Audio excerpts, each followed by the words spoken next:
Assalamualaikum warahmatullahi wabarakatuh. Salam sejahtera bagi kita semua. Nah, halo Sobat Parlemen dimanapun Anda berada. Saat ini saya Gita. Dalam beberapa menit ke depan saya akan berbincang-bincang bersama salah satu narasumber yang sangat luar biasa, tokoh perempuan yang sangat luar biasa, yang pastinya sangat cantik pada hari ini, yaitu Ibu Dr. Anda Wastiana Harahap MAP dari fraksi Demokrat. Halo Ibu.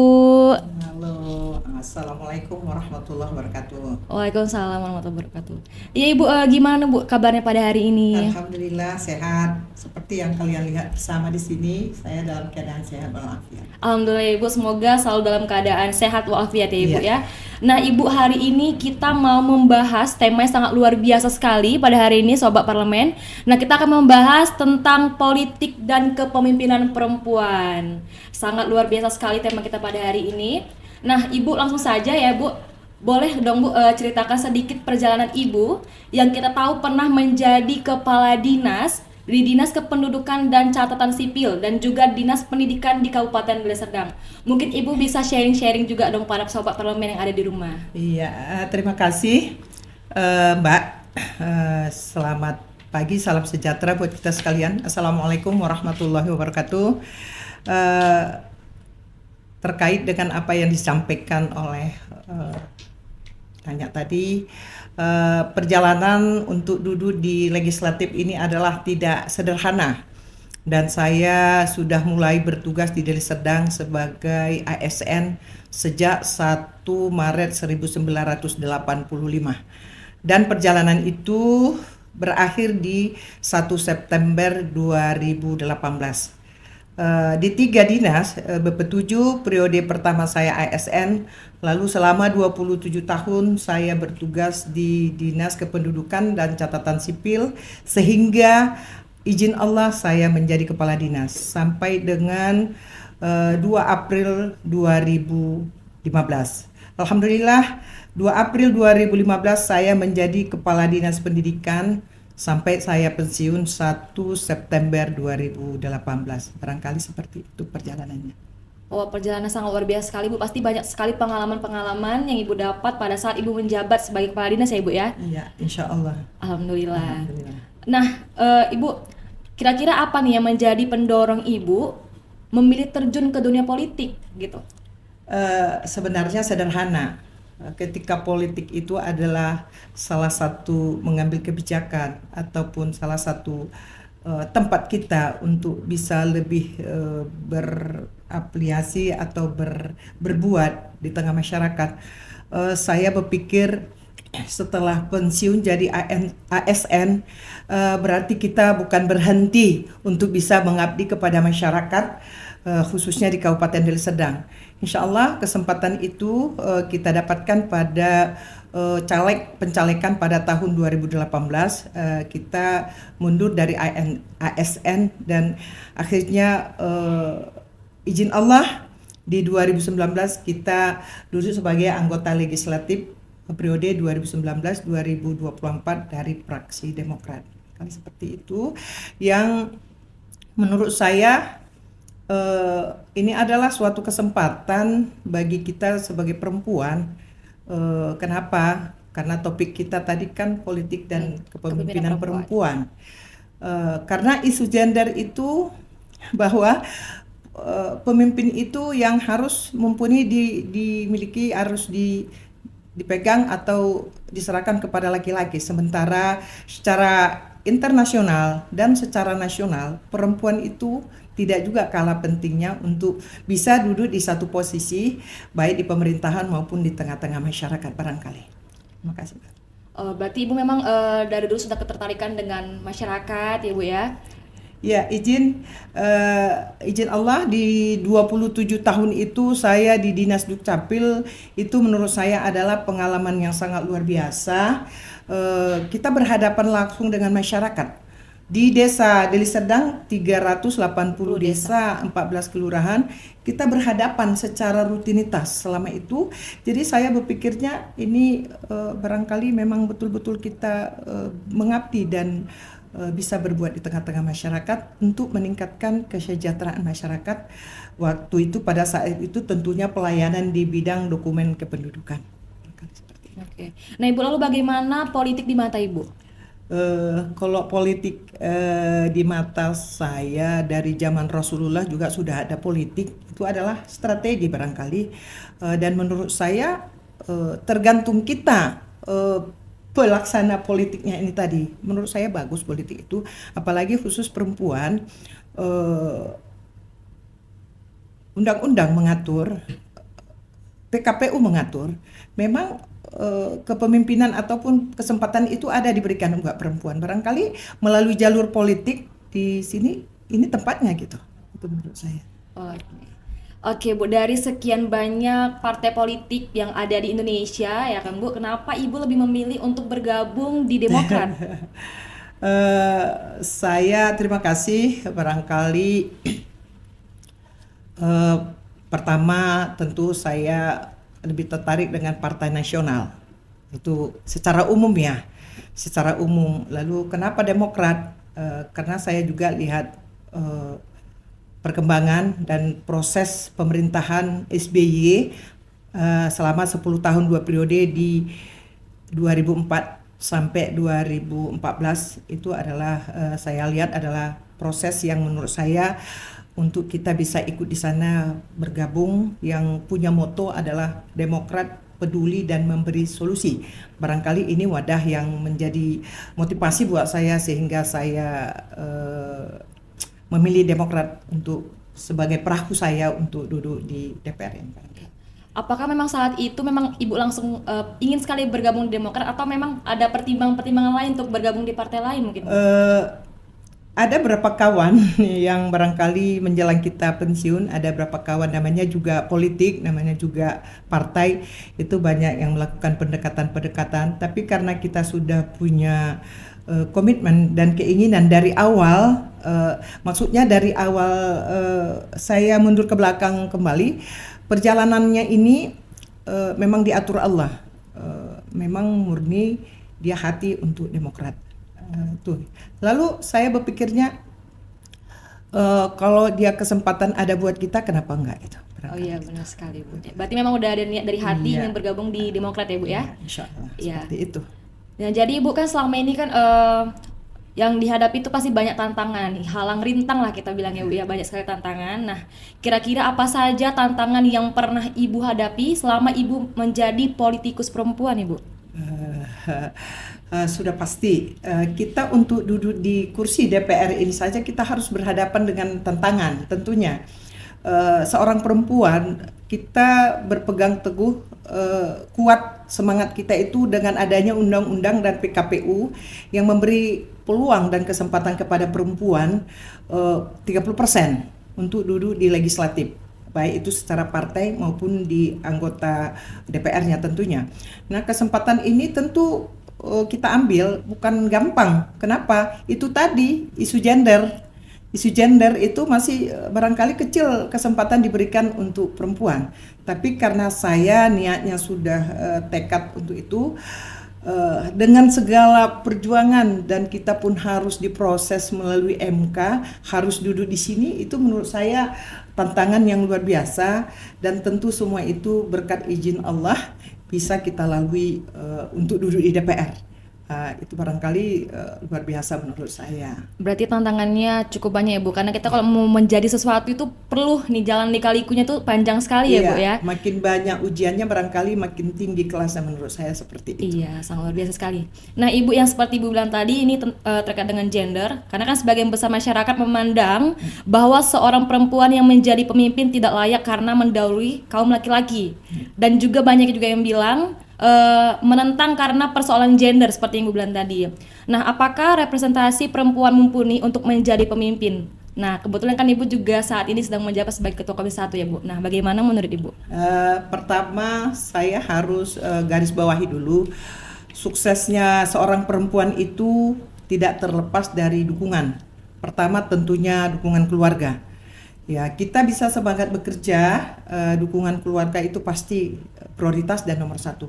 Ketika itu sudah menjadi dukungan dan penyemangat dari rekan-rekan yang lain sehingga membuat kita kuat dalam menjalankan satu posisi. Nah, saya mundur kembali sedikit sebelum saya jawab tentang tantangan khususnya lagi. kenapa perempuan sedikit di samping isi gender tadi. Pertama, barangkali masih diprioritaskan untuk laki-laki, itu menurut saya. Yang kedua, sederhana jawabnya. Ketika perempuan sedikit di parlemen, khususnya di Deli Serdang, yang tadinya anggota DPR perempuannya cuma 3, padahal pemerintah memberi kuota 30%. Jadi 30% dari 50 kursi anggota DPR Deli Serdang seharusnya perempuan itu 15 orang atau 15 kursi. Tapi faktanya itu tadi kita dapatkan hasilnya itu 3. Lalu alhamdulillah belakangan ini karena ada PAW, ada berapa partai, maka bertambahlah perempuan jadi 5 kursi. Kenapa sedikit? Saya jawab sederhana, saya yang bertanya lalu saya yang menjawab. Karena perempuan tidak semua milih perempuan. Barangkali kalau perempuan banyak memilih perempuan, maka akan banyaklah perempuan di parlemen dan juga di DPRD Kabupaten Deli Serdang. Barangkali seperti itu. Lalu tantangannya di komisi barangkali ya. Di komisi, alhamdulillah pimpinan memberi kesempatan kepada saya untuk menjabat di posisi sebagai Ketua Komisi 1 yang membidangi bidang pemerintahan dan hukum. Di sana sudah pasti banyak masalah, apalagi di sana terkait dengan masalah pertanahan. Kita akan berhadapan dengan yang demon, yang menyampaikan aspirasinya langsung maupun tidak langsung, tapi dengan adanya tim kita di Komisi 1 dan kita berkomunikasi dengan semua pihak, membangun komunikasi, membangun koordinasi, serta membangun kerjasama atau kolaborasi yang baik dengan semua pihak, sehingga persoalan-persoalan yang kita hadapi di komisi itu bisa kita selesaikan walaupun belum seluruhnya tuntas. Tapi insya Allah hasil dari RDP dari yang masuk menyampaikan aspirasi melalui Komisi 1 kita RDP kan lalu kita ajukan ke pimpinan, tentunya menghasilkan hasil rekomendasi dari pimpinan barangkali seperti itu. Ya, kira-kira Bu tadi saya tertarik dengan pembahasan tentang demo. Ya, Ibu gimana cara menghadapi masyarakat Bu? Itu kan demo ya. Izin Allah ya, saya berhadapan dengan demo itu tidak hanya di DPR ini, di DPRD ini. Waktu saya dulu di posisi di Dinas Kependudukan dan Catatan Sipil sangat sensitif terhadap dokumen kependudukan. Di sana pada prinsipnya di demo ini kita harus pandai pendekatannya, seperti apa permasalahan yang harus kita terima, seperti apa persoalan yang harus kita selesaikan sehingga masyarakat yang demo itu bisa merasa nyaman dan merasa terjawab ketika mereka menyampaikan aspirasinya ke DPRD Deli Serdang. Barangkali masih ada beberapa PR kami yang belum tuntas di dalam penyelesaian masalah tanah, tapi barangkali itu bisa diselesaikan dalam waktu dekat. Tapi itu kan kita sifatnya hanya menghasilkan rekomendasi dari pimpinan. Barangkali kita menghadapinya elegan saja, tidak dengan kekerasan. Saya sudah berapa kali berhadapan dengan para demon, memang harus elegan.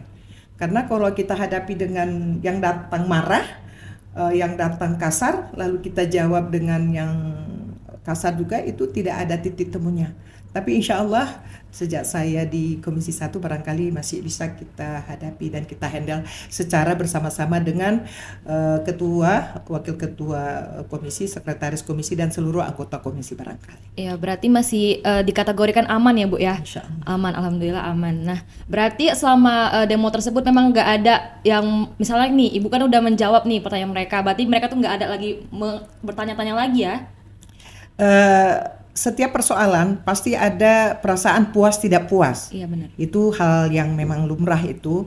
Tapi ketika kita bangun komunikasi, misalnya mereka kan mengejar bahwa jawabannya itu di kita. Sementara jawabannya itu kan tidak di kita. Kita hanya menyahuti aspirasi, lalu mengundang stakeholder yang terkait semua dengan permasalahan itu, sehingga kita musyawarahkan, kita beri penjelasan, nanti solusinya seperti ini, nanti selesainya seperti ini. Dan insya Allah yang kami lalui itu menerima saja apa yang kita sampaikan.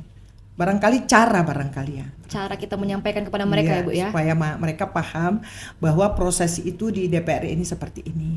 Bahwa kami saat ini kita rapat tidak bisa menjawab ini secara langsung, tapi di sini ada proses. Nanti ada tindak lanjutnya, rapat dengan di intern komisi, nanti akan kita ajukan ke pimpinan, maka hasilnya nanti dari RDP ini akan keluarlah rekomendasi dari pimpinan. Seperti itu. Nah, itu kita beri penjelasan kepada masyarakat sehingga masyarakat bisa menerima itu. Ya pada dasarnya memberi pengertian ya Bu ya. Iya. Iya, benar sekali. Nah Ibu, keterwakilan perempuan dalam dunia politik, terutama di Indonesia, apakah memiliki potensi yang besar untuk suatu pembangunan sosial pada politik tahun ini Bu? Insya Allah sudah jelas. Sudah jelas ya? Pengalaman saya, sepertinya saya ya perempuan ya, bukan saya katakan saya baik atau tidak, tapi sepertinya perempuan itu bisa lebih bersosialisasi kepada masyarakat. Nah, ketika pemerintah memberikan kuota itu 30%, nah kenapa perempuan tidak meraih itu gitu? Kenapa kita perempuan ini tidak meraih itu yang punya potensi ya barangkali ya. Kita sangat rugi ketika perempuan itu punya potensi tapi tidak diperdayakan yang bisa memfasilitasi antara masyarakat, antara rakyat dengan pemerintah. Kita di sini kan mediasi nih, mediasi. Jadi sangat besar kesempatan kepada perempuan. Makanya himbauan kami kepada para perempuan yang ada di Kabupaten Deli Serdang barangkali yang mendengarkan saya hari ini, bolehlah saya mengkampanyekan bukan diri saya tapi perempuan. Ayo kita ajukan, ayo kita dukung perempuan hebat yang bisa duduk di parlemen atau di legislatif sehingga bisa menyuarakan, menyampaikan suara perempuan yang menurut saya hari ini alhamdulillah 5, tapi sesuai dengan regulasi yang ada belum terpenuhi, 30% itu gitu. Tapi saya tetap optimis, izin Allah tentunya dengan perempuan yang saya lihat ini, giatnya perempuan caleg-caleg ini, insya Allah izin Allah kalau semua partai walaupun bukan prioritas tapi masih mengapresiasi perempuan di setiap partai yang duduk di sini, barangkali perempuan itu 30% itu terpenuhi di DPR ini. Mungkin seperti itu. Oke Bu. Nah Ibu, saya pernah mendengar bahwasanya caleg perempuan diikutsertakan hanya untuk memenuhi kuota saja. Namun akhirnya banyak perempuan berhasil menjadi anggota legislatif. Nah menurut Ibu bagaimana pendapat mengenai hal tersebut? Sudah pastilah memenuhi kuota partai. Kenapa? Kalau nggak cukup 30% perempuan nggak diterima semua untuk sebagai partai terdaftar di KPU tentunya. Lalu kuota untuk 30% yang pada akhirnya banyak perempuan tapi belum terpenuhi juga kalau menurut saya. Jadi di kesempatan ini saya tidak pernah bosan dan setiap saya turun juga di masyarakat, saya sampaikan juga kepada masyarakat kalau memang ada perempuan yang punya potensial, ayo kita dukung untuk duduk di legislatif. Ya benar perempuan yang bisa membawa suara itu sudah pasti membawa suara untuk partai. Tapi kadang kita perempuannya lemahnya di situ, tapi belum duduk sebagai anggota legislatif. Kalau untuk memenuhi suara, insya Allah sudah jelas itu. Barangkali itu tadi, barangkali isu gender itu masih tetap dipertahankan gitu. Tapi kalau menurut saya kalau para perempuan yang hebat dan punya tekad yang kuat, insya Allah terpenuhi ya Bu. Nah Ibu mungkin menjadi salah satu inspirasi buat seluruh wanita apalagi yang ingin mencalonkan dirinya menjadi calon legislatif ya Bu ya. Mungkin Ibu menjadi salah satunya karena Ibu memang sangat terinspirasi ya. Oke Bu, sebagai ini merupakan Sobat Parlemen pertanyaan terakhir buat Ibu Wastiana. Ya. Nah mengapa kita harus memilih caleg perempuan Ibu? Tadi saya katakan di awal, secara hubungan emosional kita lebih komunikatif dengan perempuan. Coba kalian saja di sini staf seluruhnya bisa kalian lebih komunikatif dengan perempuan. Itu masih contoh sederhana. Jadi saya pengalaman di lapangan berkomunikasi dengan masyarakat itu memang lebih hubungannya itu bisa lebih melekat kalau kita sebagai seorang perempuan. Nah, kalau ini memang ada potensi itu pada diri setiap perempuan, lalu ada potensi yang lain, misalnya memang kadar di dalam satu organisasi, atau seperti kami alumni atau pensiunan atau purna bakti dari ASN, ketika ada peluang dan kesempatan itu dan ada dukungan dari partai politik, kenapa enggak gitu? Kenapa enggak? Dan menurut saya ini makin membuat fakta ya, mungkin makin bisa lebih membuat banyak lagi kita menyampaikan aspirasi-aspirasi perempuan itu. Bukan berarti tidak diterima dengan yang ini ada, tapi mungkin kalau lebih banyak perempuannya, mungkin lebih banyak kita bisa lebih bersuara di parlemen. Oke, Ibu, mungkin Ibu bisa dong memberikan sedikit motivasi buat perempuan yang ada di Indonesia ya, terutama di Kabupaten Deli Serdang ini yang saat ini sedang mencalonkan dirinya. Mungkin Ibu bisa memberikan sharing-sharing seputar motivasi dari Ibu. Terima kasih, ini momen yang sangat luar biasa barangkali sebelum kita akhiri pertemuan ini. Buat para caleg perempuan di Indonesia, khususnya di Kabupaten Deli Serdang, barangkali semangat buat kalian semua para perempuan yang maju jadi calon anggota legislatif dari semua partai. Selamat berjuang, semoga keinginan kita bersama para perempuan-perempuan hebat diijabah Allah dan dimudahkan oleh partai kita untuk duduk di legislatif tentunya. Jadi buat kalian emak-emak ya, kalau bahasa pasarannya itu kaum emak-emak ini, kaum perempuan yang hebat-hebat ini, bukan saya katakan untuk mengalahkan laki-laki, tapi tolong kami diberi kesempatan buat para perempuan yang memang bisa menyuarakan hak ataupun suara perempuan di parlemen, khususnya di Kabupaten Deli Serdang. Barangkali sekali lagi saya ucapkan selamat berjuang buat para perempuan hebat semuanya. Semoga sukses dan diijabah Allah Subhanahu wa taala. Iya, amin. Nah, buat ibu-ibu ya, kaum ibu-ibu tadi ya kata Ibu Wastiana, semangat berjuang karena udah disemangati langsung sama Ibu Wastiana nih ya.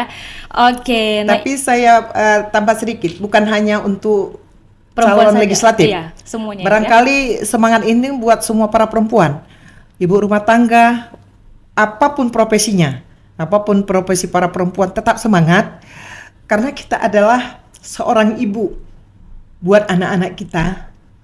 Perempuan ini adalah ibu, adalah guru yang pertama dan utama dalam keluarga.